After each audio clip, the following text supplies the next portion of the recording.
Hi all! Everything in my video is pulled from the public domain, and I am using them under the Fair Use, Fair Dealings guidelines. Everything I say is my own opinion. You should look into this information for yourselves, but I'm pretty sure I'm right.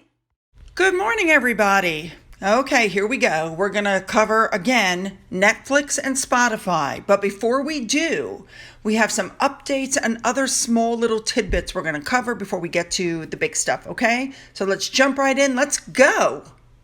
To start with, we all know that Scooby-Doo is constantly putting up tweets that whips up the Sussex group, right?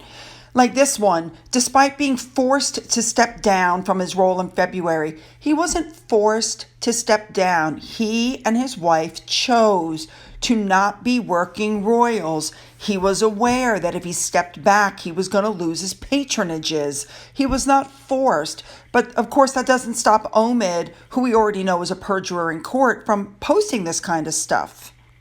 And when he does, it whips the Sussex squad into hysterics. Now, here's a perfect example, okay? The Sussex squad couldn't stand that Catherine was trending. They had to make Meghan trend. And so they worked all around the globe for 24 hours so that the UK would wake up and find out that Meghan was trending. And Meghan trended for about 6 hours. And the Sussex squad said, look what we did. Like, I don't get it. The Sussex squad is a little off balance, a little scary. Here's what I mean. This girl, by the way, I went to block her and she's been suspended. And you can't block people when they're under suspension. But look at what she wrote. And this should give Harry an idea of what's going to happen when he and Meghan separate.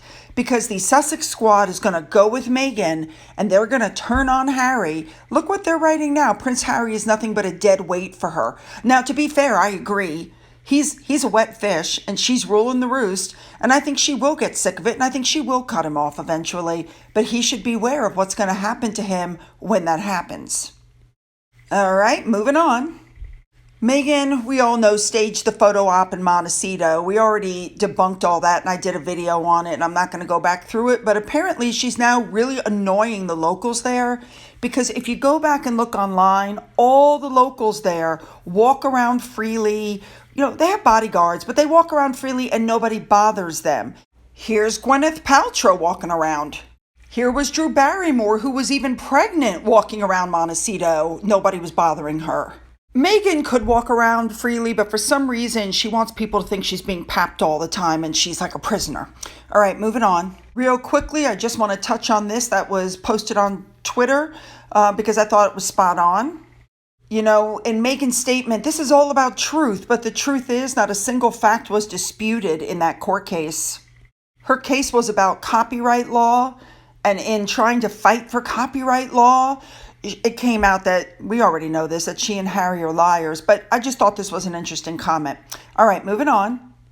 Sure you guys remember this man. He was the one who did the Princes and the Press, and BBC allowed him to, which I found shocking after what happened with Diana, and then come to find out he was an anti-monarchist, and all his tweets came out, including one where he said he wanted to throw a brick at Kate. For those who are interested, there is a change.org going on to get him fired. You can go on there, sign the petition if you're interested, and help move him out of a job. All right, moving on. Here's another interesting update. Neil Sean talked about this on air just the other day. Apparently, ITV was going to re-air some Oprah interview stuff with Harry and Meghan and some, they were going to repackage it and put it out, as new content, and they've scrapped it. And that was done in the hopes of ITV keeping up with the royal family and cutting BBC out completely. By the way, ITV also said that when they originally aired the Oprah interview, they really didn't have to pay that much money for it. So apparently it wasn't all that in a bag of chips to the broadcasting people. And here's one other thing I'm going to touch on before we get to the main subject of today. We already talked about Harry and Meghan are probably going to get an invitation to the Queen's Platinum Jubilee because if they don't, it's going to make the royal family look petty. And yet, Meghan is never going to go back. Harry will, but I think Harry's in for a shock. I do believe this story, Harry will not be on the balcony. Harry will not be taking any photos with the top group, the working royals. Harry will be relegated to the side. I don't think Harry's going to like that very much. And I'm sure the same rules will apply that applied before. No taping, no photos, no nothing. And so that makes you wonder if he's even going to bother to return. One more update, something we're going to touch on real quick. Remember that Meghan and Harry put out the statement that Archbishop Tutu held Archie, and come to find out that was a lie. And they also stated that it was Archbishop Tutu who said that the Arch meets Archie. Well, come to find out that was a lie also. It was Harry who wrote that, not Desmond Tutu. Okay, let's jump into our news story for today. I got an email from a follower called MJV asking me if I knew anything about this. So I did some research, and sure enough, Netflix has come out with something else. Shocking. The name of it is Death to 2021. So I refuse to have anything to do with Netflix. And so what my follower told me is that first they made fun of the diverse cast of the show Bridgerton, I think. And then they talk about how that cast is diverse, but the royal family isn't. And then apparently they start talking about the Oprah interview, but they don't say anything about the debunks of the Oprah interview. They present it all as fact. They also make jokes about Philip's death. And of course, nothing from Harry, complete silence, which tells you that he approves of what they're doing. Remember, if you're complacent, you're complicit. Please, people, cancel Netflix, get off of Netflix. And finally, we're back to Spotify again. And let's not forget that this is what Harry and Meghan said when they were coming out of it. We love podcasting. It's so fabulous. And, Spotify put them in several advertisements, and there was all this uproar because they were barely paying any of their artists. And Harry and Meghan came out with one podcast, which was a bunch of multimillionaires talking about how we're all in it together when we're not, and it tanked. It did not go over well. If I remember correctly, it came in behind whale sleep sounds. Anyway, this statement came out in December of 2020. They hired somebody to run Archwell audio, and, Spotify is just wait, there are things coming, blah, blah, blah. A whole year went by. We only have like 3 days left or 2 days left till the end of the year, and they've released nothing. They have done nothing.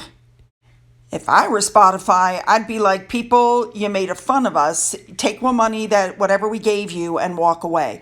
But people seem to think that Spotify went ahead and handed them $30 million. No, you have to produce content. So they basically got paid for the first podcast, and they've received nothing since. So Spotify could withdraw from the deal, and if they have half a brain between the heads of Spotify, they will withdraw from the deal. It's pretty obvious that they're putting all of their energy, Harry and Meghan are putting all of their energy into Netflix, into their documentary that they're doing, which we all knew they were doing, because the cameras are following them everywhere, and they're taking trips, and they're meeting with people all on camera. And I believe the reason they're putting all their energy into Netflix is because Archwell only made in the year 2020 $50,000 in donations. That's right, $50,000. And they got to keep 95% of that. And that's why I believe you don't hear about the donations that Harry and Meghan are giving. You hear they're making a donation, but you don't know how much, because they only have like $5,000 or $7,000 to donate. The rest of the money is sucked up in food and jets and hotels, etc., etc. I think it'll be very interesting to see how much money they made in 2021. It's Finn update time. That dog loves his purple elephant from Kong. You guys all know that we changed his toys out ever since we had that incident with him. Anyway, I caught him on camera. Here you go.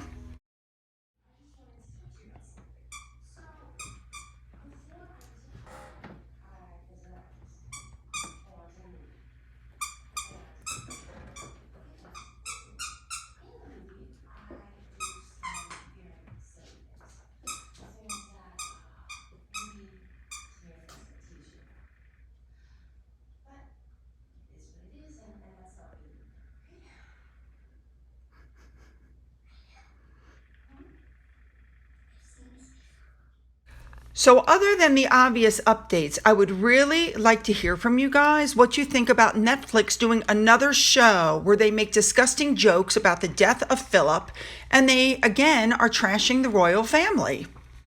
And what do you guys think about Spotify? Personally, I think Spotify has already pulled the deal, which is why you haven't heard anything. Big fanfare when they got the deal, and I believe that they've canceled it quietly behind doors. Just my thoughts. So don't forget to hit the subscribe button and the bell to be notified of future uploads. Don't forget to leave those comments below because you guys know that I read them. You guys know that very well. You can follow me on Twitter. You can follow me on Gab. You can email me. And for those who have donated to my coffee fund, thank you so much. And as always, you guys have a great day.